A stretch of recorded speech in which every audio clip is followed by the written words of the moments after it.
Today we're diving into one of the most bizarre beauty practices in human history, when ancient Romans bottled the sweat of gladiators and sold it as a cosmetic product. So sit back, grab a cup of tea, and get ready to explore the surprising world of Roman beauty practices, where gladiator sweat was bottled and sold, discover the celebrity culture of the arena that made this possible, examine the marketplace oddities around the Colosseum, and learn what this tells us about Roman beliefs in beauty, health, and the power of celebrity that still echoes in our modern world. Imagine walking through the markets surrounding the Colosseum after a day of games, the air thick with dust and excitement, crowds still buzzing from the spectacles they'd witnessed. Among the food vendors and souvenir sellers, you'd find merchants hawking small glass vials filled with a pale, yellowish liquid. The price, more than most Romans earned in a week. The contents, the collected sweat of gladiators who'd just fought in the arena. And people were buying it eagerly. This wasn't some fringe practice relegated to the desperate or deluded. Roman women from respectable families, even aristocratic matrons, purchased these vials. They'd dab the contents on their faces, mix it with their regular cosmetics, or even drink small amounts. Men bought it too, believing it would enhance their virility and strength. The sweat of gladiators, men who might be dead within hours of its collection, became one of the Roman Empire's most sought-after beauty products. To understand why anyone would want gladiator sweat, we first need to understand what gladiators meant to Roman society. These weren't just fighters or criminals meeting violent ends for public entertainment. By the height of the empire, successful gladiators had become something entirely new in human history: combat celebrities. They had fans, endorsement deals, and a cultural presence that extended far beyond the arena sand. The word gladiator comes from gladius, the Roman short sword. But these men, and occasionally women, represented far more than weapons. They embodied a paradox at the heart of Roman culture. Legally, they were infames, stripped of most civil rights, often slaves or condemned criminals. Socially, they occupied the lowest rungs of society alongside actors and prostitutes, yet in the arena, they commanded attention from emperors and admiration from crowds numbering in the tens of thousands. This contradiction created a unique form of celebrity. Gladiators were simultaneously despised and desired, degraded and elevated.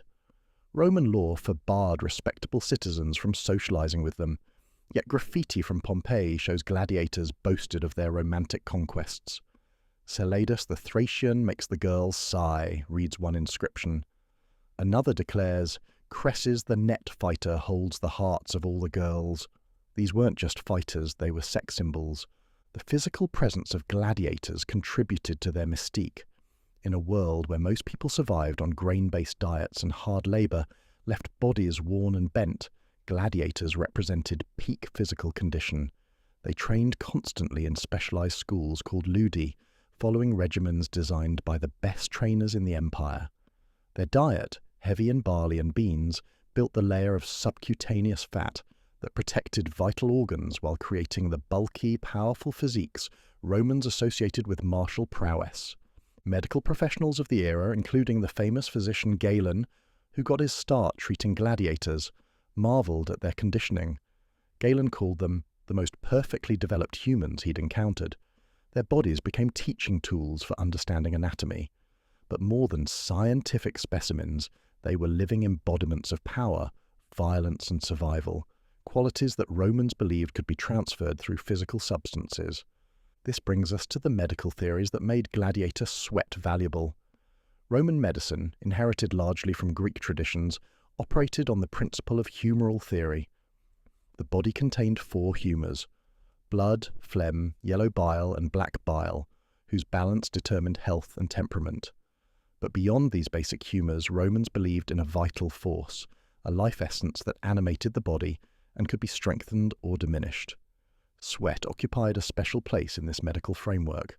Unlike other bodily excretions seen as waste products, sweat was understood as a refined substance, the body's way of expelling excess heat while retaining vital essence. The process of sweating, especially during extreme physical exertion, concentrated this life force. When gladiators fought, their bodies produced not just ordinary perspiration, but a distillation of their strength, courage, and vitality. The timing of collection mattered enormously. Sweat gathered during training held some value, but the real prize came from combat sweat, perspiration produced during actual arena fights when life and death hung in balance. Romans believed that mortal danger triggered the release of special properties, that the body summoned reserves of power in these moments that infused the sweat with extraordinary qualities. Pliny the Elder, the great Roman naturalist, documented these beliefs in his Natural History. Writing in the 1st century CE, he matter-of-factly included gladiator sweat among legitimate medical remedies. According to Pliny, it was particularly effective for treating epilepsy when drunk, could cure certain skin conditions when applied topically, and enhanced fertility. He reported these uses without skepticism, placing them alongside remedies we now know have genuine medicinal properties. But medicine and cosmetics overlapped significantly in Roman thought. The same substance that could cure disease could beautify the body. Gladiator sweat's primary market wasn't among the desperately ill, but among those seeking enhancement, clearer skin, increased attractiveness, more powerful sexual presence. The beauty industry of ancient Rome was sophisticated and competitive, with women and men spending fortunes on cosmetics, perfumes, and treatments. The collection process itself became a specialized trade. Immediately after fights, while gladiators still dripped with perspiration, collectors would approach with their tools. The primary instrument was the strigil, a curved metal scraper that Romans typically used in bathhouses to remove oil and dirt from their skin. But in the arena's aftermath, these same tools harvested liquid gold. Collectors, often slaves or freedmen working for cosmetics merchants, needed quick reflexes and strong stomachs. They'd scrape the sweat from gladiators' bodies into small containers, working rapidly before it dried or became contaminated with sand and blood. The best collectors developed relationships with specific gladiators or their trainers, ensuring access to the most valuable perspiration, that of champions and crowd favourites. The gladiators themselves had mixed feelings about this practice. For some, it provided additional income. Just as modern athletes might endorse products or sell memorabilia, successful gladiators could negotiate payment for their sweat. The most famous fighters commanded premium prices, their perspiration selling for 10 times that of ordinary gladiators. This created a bizarre economy, where a man's sweat might be worth more than his victory purse. But not all gladiators embraced this commodification of their bodies. Some saw it as a further degradation, bad enough to risk their lives for public entertainment without having their very sweat scraped off and sold. Others worried about the metaphysical implications. If their vital essence was being collected and distributed, might it weaken them for future fights? These concerns led some gladiator schools to regulate or prohibit sweat collection, treating it as they would any other aspect of their fighters' training and health. The marketplace for gladiator sweat centered around the amphitheaters themselves. On game days, vendors set up stalls in the arcades and approaches to the arena. These weren't fly-by-night operations, but established businesses with regular customers and sophisticated sales techniques. They displayed their wares in beautiful glass vials, often stamped with the image of famous gladiators or the symbols of their fighting styles. A trident for a retiarius, a helmet for a mamillo. Authentication became a major concern. With genuine gladiator sweat commanding such high prices, fraud was inevitable. Unscrupulous merchants might dilute the product with water or oil, or sell ordinary sweat as combat perspiration. Some vendors addressed this by allowing customers to watch the collection process, creating a performance around authenticity. Others developed relationships with trusted collectors, building reputations for reliability that justified premium prices. The customers for gladiator sweat crossed social boundaries in fascinating ways. While we might expect only the desperate or superstitious to buy such products, the archaeological and literary evidence suggests otherwise. Cosmetic containers found in excavations of wealthy homes sometimes contain residues consistent with preserved sweat. Upper-class women, who had the means to afford any beauty treatment, chose to include gladiator perspiration in their regimens.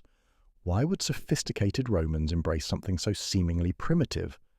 The answer lies partly in the celebrity culture surrounding successful gladiators. Just as modern consumers buy products endorsed by athletes or celebrities, Romans wanted connection to their arena heroes. Using a gladiator's sweat created an intimate link with these figures of power and desire. It was the ultimate celebrity product, not just endorsed by the star, but literally produced by their body. The erotic dimension of gladiator sweat cannot be ignored.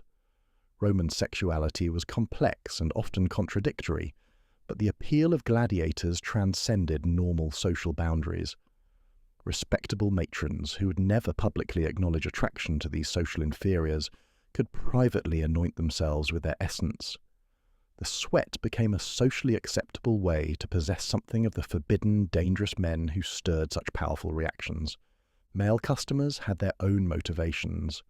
In a culture that prized martial virtues above almost all other qualities, gladiators represented the pinnacle of warrior achievement.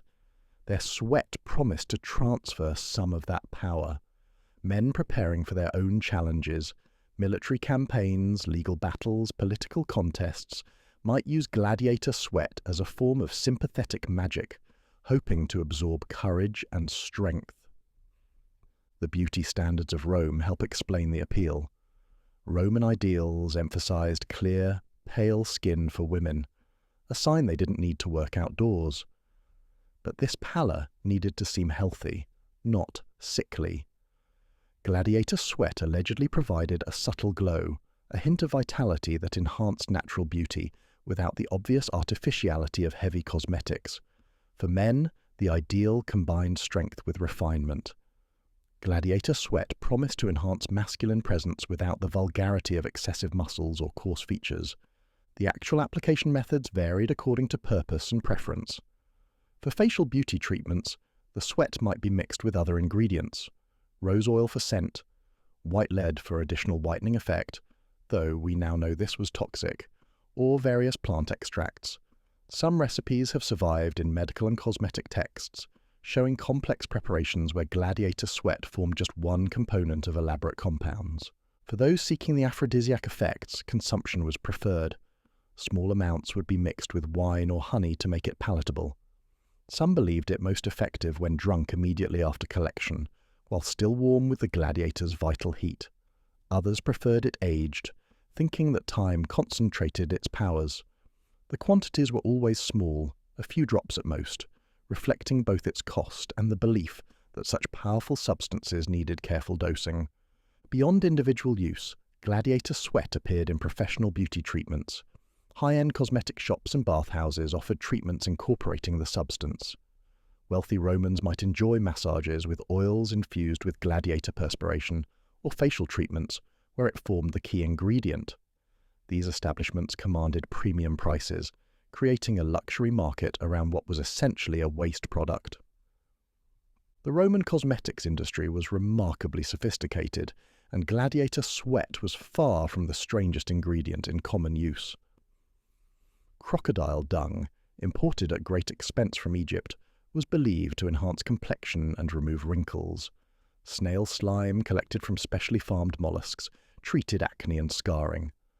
Ground pearls, bull's bile and swan fat all had their places in the Roman beauty arsenal. In this context, gladiator sweat seems almost reasonable. What made gladiator sweat special wasn't just its supposed properties, but its connection to the arena's drama. Each vial carried a story. This came from Marcus the Thracian, after his victory over two opponents, that from Titus the Mamillo in his final fight. Customers weren't just buying a cosmetic, but a narrative, a connection to moments of extreme human experience. The sweat carried memories of courage, skill, and survival that transcended its physical properties. The physicians of Rome had complex views on these practices. While some, like Pliny, recorded the medical uses of gladiator sweat without judgment, others were more skeptical. Galen, despite his connection to gladiators, nowhere endorses their perspiration as medicine. The divide often fell between those practicing folk medicine, which embraced sympathetic magic and traditional remedies, and those following more rationalist Greek medical traditions. Yet even skeptical physicians couldn't entirely dismiss the placebo effect, though they wouldn't have used that term. They observed that patients who believed in a treatment often improved, regardless of the remedy's inherent properties. In a world where many medical conditions couldn't be effectively treated, the psychological benefits of gladiator sweat, the sense of empowerment, the connection to strength and vitality, might have provided a real value. The religious dimension added another layer of complexity. Traditional Roman religion was deeply concerned with pollution and purity. Contact with death, blood, and violence created religious contamination requiring ritual cleansing. Gladiators, who dealt in all three, were permanently polluted in religious terms, yet their sweat was sought for purification and enhancement. This paradox reflects the complex Roman attitude toward the arena, simultaneously sacred and profane, necessary and disturbing. As Christianity spread through the empire, opposition to arena practices intensified. Christian writers condemned not just the games themselves, but all associated practices. Tertullian, writing in the late 2nd century, specifically attacked the use of gladiator products, calling it participation in murder and idolatry. For Christians, using gladiator sweat meant complicity in the system that sent many of their fellow believers to martyrdom in the arena. This religious opposition contributed to the practice's eventual decline, but couldn't eliminate it entirely. Even as Christian emperors restricted and eventually banned gladiatorial games, the mystique of the arena persisted. Black markets in gladiator-related products continued, with sweat from the last generation of legal gladiators commanding extraordinary prices as supplies dwindled. The archaeological evidence for gladiator sweat commerce comes from various sources. Excavations near amphitheatres have uncovered what appear to be vendor stalls with concentrations of small glass vials. Chemical analysis of residues in some containers shows traces consistent with preserved human perspiration, though definitive identification remains challenging. More compelling are the inscriptions and labels found on some containers, explicitly advertising their gladiatorial origins. Pompeii and Herculaneum, preserved by Vesuvius's eruption, provide unique windows into this trade. Several shops near Pompeii's amphitheatre show evidence of selling arena-related products. One establishment contained numerous small vials alongside illustrated advertisements showing gladiators in combat. While we can't prove these specific vials contained sweat, their context strongly suggests connection to the gladiator trade. Written sources beyond Pliny provide additional evidence. Martial, the satirical poet, mocks women who drink the sweat of green faction gladiators, referencing the practice of organizing fighters into colored teams like modern sports. Juvenal's 6th satire, a vicious attack on Roman women, includes purchasing gladiator sweat among feminine vices. These literary references, while exaggerated for effect, confirm the practice was widespread enough to serve as recognizable satire. Economic documents provide another angle. Price lists from various periods show gladiator sweat, commanding rates comparable to expensive perfumes and precious medicines. A papyrus from Roman Egypt mentions a merchant specializing in arena products, including sweat, blood, and sand from the fighting ground, all believed to carry magical properties. The commercial infrastructure supporting this trade was substantial and sophisticated. The gendered aspects of gladiator sweat consumption reveal Roman social dynamics. While both men and women purchased it, they did so for different stated reasons and faced different social judgments. Women using gladiator sweat for beauty faced mockery for vanity and suggestions of sexual impropriety, desiring the gladiators themselves, not just their perspiration. Men using it for strength or courage enhancement faced less social stigma, their consumption framed as practical rather than emotional. Yet private letters and graffiti suggest women were actually the primary consumers.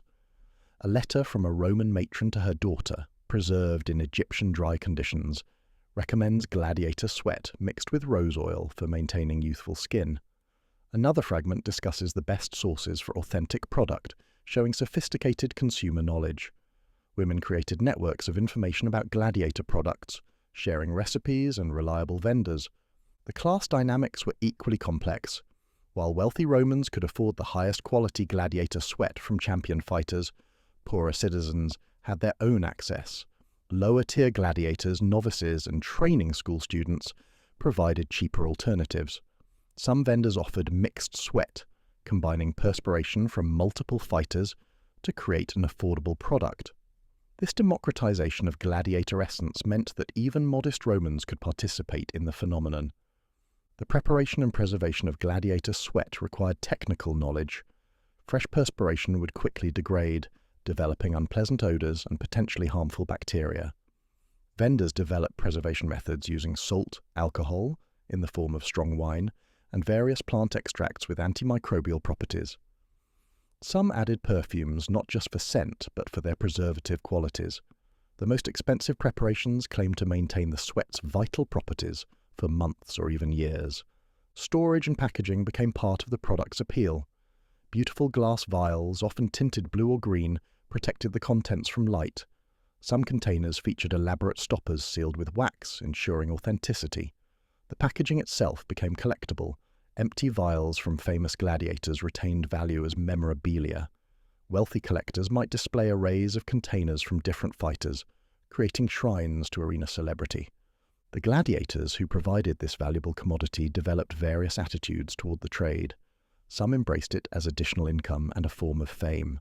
Letters from gladiators mention negotiating sweat rights in their contracts, suggesting a formal recognition of this revenue stream.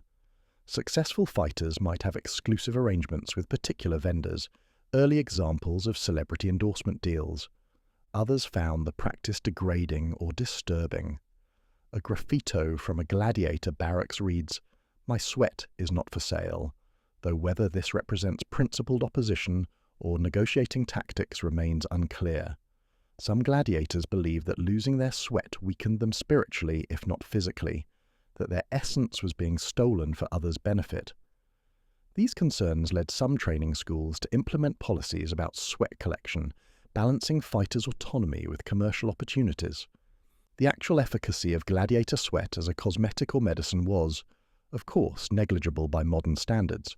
Perspiration consists primarily of water, salt, and metabolic waste products.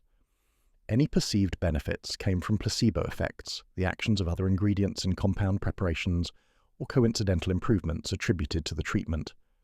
Yet dismissing it entirely misses the psychological and social functions it served. For users, gladiator sweat provided connection to power, beauty, and transgression in safe, socially acceptable forms. It allowed participation in the arena's excitement without physical risk. It offered hope for transformation, becoming more beautiful, more powerful, more desirable, through association with these ultimate Roman celebrities. In a world with limited effective medicines or cosmetics, such hope had real value. The practice also reveals Roman attitudes toward the body and its productions. Unlike many cultures that strictly separated the sacred from the profane, Romans could simultaneously view gladiators as polluted and their bodily products as valuable. This pragmatic approach to the physical world, willing to find value in the discarded and degraded, characterizes much of Roman culture. It appears in their engineering, turning swamps into cities, and their politics, absorbing conquered peoples into citizen bodies. Modern parallels to gladiator sweat are surprisingly numerous. Today's consumers purchase products containing celebrity DNA, from hair to more intimate items through online auctions. Athletes' worn equipment commands premium prices not for practical use, but for the perceived connection to greatness. The wellness industry promotes various bodily products, from placenta creams to fecal transplants, that would have seemed familiar to Romans seeking gladiator essence. The psychology driving these purchases remains remarkably consistent across 2 millennia. Humans seek connection to those they admire, believing that physical proximity or contact can transfer desired qualities. We understand intellectually that drinking water touched by a celebrity won't make us famous, yet the global market in celebrity memorabilia proves the emotional appeal persists. Gladiator sweat was an ancient expression of this eternal human tendency. The gender dynamics around gladiator sweat also echo modern patterns. Today's beauty industry similarly markets products with masculine associations to women, military-grade skincare, athletic-inspired cosmetics, supplements named for warriors or fighters. The promise remains the same: incorporate masculine power while maintaining feminine beauty. Men, meanwhile, seek products that enhance virility without threatening traditional masculinity, just as Roman men used gladiator sweat. As the gladiatorial games declined in the 4th and 5th centuries, the market for gladiator sweat gradually disappeared. Christian emperors banned the games themselves, and the infrastructure supporting them, training schools, arenas, commercial networks, crumbled. The last gladiators fought in the early 5th century, taking with them the source of this peculiar commodity. Yet the memory persisted in medieval medical texts, which sometimes included recipes calling for gladiator sweat without acknowledging its unavailability. These ghost prescriptions, copied from ancient sources by scribes who'd never seen a gladiator, show how medical knowledge fossilized. Practitioners might substitute other ingredients, soldiers' sweat or perspiration from convicted criminals, trying to capture the original's supposed power. The Renaissance revival of classical learning brought renewed interest in Roman practices, including their unusual cosmetics. Humanist scholars debated whether gladiator sweat truly had medical properties or represented ancient superstition. Some physicians experimented with collecting perspiration from fencers or soldiers, attempting to recreate Roman remedies. These experiments failed to produce notable results, contributing to the growing skepticism about classical medical authority. Modern archaeology and chemistry have provided new perspectives on the gladiator sweat trade. Analysis of residues in Roman cosmetic containers reveals complex preparations incorporating multiple ingredients. While we can't definitively identify gladiator sweat, we can see the sophistication of Roman cosmetic chemistry. These weren't simple folk remedies, but carefully formulated products reflecting substantial knowledge about preservation, stability, and application. The sociological insights from studying gladiator sweat prove more valuable than any medical knowledge. This practice illuminates Roman celebrity culture, showing how fame operated in the ancient world. It reveals the complexity of Roman social hierarchies, where legal status and social influence could diverge dramatically. It demonstrates the Roman capacity to commodify anything, turning even perspiration into profit. The environmental and economic networks supporting the gladiator sweat trade were extensive. Glassmakers produced specialized containers. Perfumers developed preservation techniques. Merchants created distribution systems reaching across the empire. Artists decorated containers with gladiatorial imagery. This entire economy existed to move small quantities of human perspiration from arena sands to elite dressing tables, showing how luxury markets can emerge around the most unlikely products. For the gladiators themselves, the sweat trade represented one more way their bodies were commercialized. Already selling their martial skills and risking their lives for public entertainment, they found even their perspiration had market value. Some embraced this as opportunity, others resented it as exploitation. Their varied responses remind us that these weren't simply ancient action figures, but complex individuals navigating difficult circumstances. The consumers of gladiator sweat were equally complex. Not merely credulous fools taken in by false advertising, they were people seeking connection, transformation, and hope through the tools available in their culture. A Roman woman applying gladiator sweat before an important social event wasn't fundamentally different from a modern person using a lucky charm or wearing a power outfit. The human need to feel confident and attractive transcends specific practices. As our tea cools and this exploration concludes, what lessons can we draw from Rome's gladiator sweat trade? First, that celebrity culture isn't modern, but represents an ancient human tendency to elevate and commodify certain individuals. Second, that the beauty industry has always promised transformation through exotic ingredients and celebrity connections. Third, that people will always seek shortcuts to health, beauty, and power, especially when conventional methods seem inadequate. But perhaps the most important lesson is about human nature itself. The Romans who bought gladiator sweat weren't fundamentally different from us. They faced the same insecurities, harbored the same hopes, and sought the same connections to something greater than themselves. Their methods might seem bizarre, but their motivations remain instantly recognizable. In seeking to capture the essence of gladiators, they revealed eternal human desires for beauty, strength, and significance. The glass vials that once held gladiator sweat now sit empty in museum cases, their contents long evaporated. Yet they continue to hold something valuable, evidence of human hope, creativity, and the endless quest for transformation. These tiny containers carried not just perspiration, but dreams, desires, and the weight of celebrity culture, 2,000 years before social media made such worship seem modern. Today's wellness industry, with its activated charcoal, exotic supplements, and celebrity endorsements, would seem entirely familiar to a Roman browsing the stalls outside the Colosseum. The specific products change, but the promises remain constant: beauty, health, power, and connection to something extraordinary. We've replaced gladiator sweat with other exotic ingredients, but we're still seeking the same transformations, still believing that the right product might unlock our best selves. In the end, the story of gladiator sweat is a story about us, our endless capacity for hope, our willingness to believe in transformation, and our deep need to connect with those we admire. The Romans who dabbed precious drops of perspiration on their faces weren't fools, but humans doing what humans have always done, seeking magic in the mundane, finding meaning in the material, and hoping that someone else's strength might become their own. As you finish your tea and reflect on this strange chapter of human history, remember that we're not so different from those ancient Romans.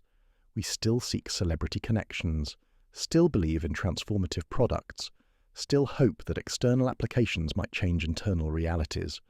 The gladiators are long gone, their sweat long dried, but the dreams they represented, power, beauty, courage, and fame, remain as fresh as ever, bottled now in different containers, but serving the same eternal human needs. The arena falls silent, the gladiators rest, their perspiration no longer harvested for eager consumers. Yet, in every modern cosmetic counter, supplement store, and celebrity endorsement, their ghosts remain. We're still buying bottled dreams, still seeking transformation through consumption, still believing that the right product might make us more than we are. The gladiator sweat trade ended 15 centuries ago, but the human hopes it embodied flow on, as persistent and renewable as perspiration itself.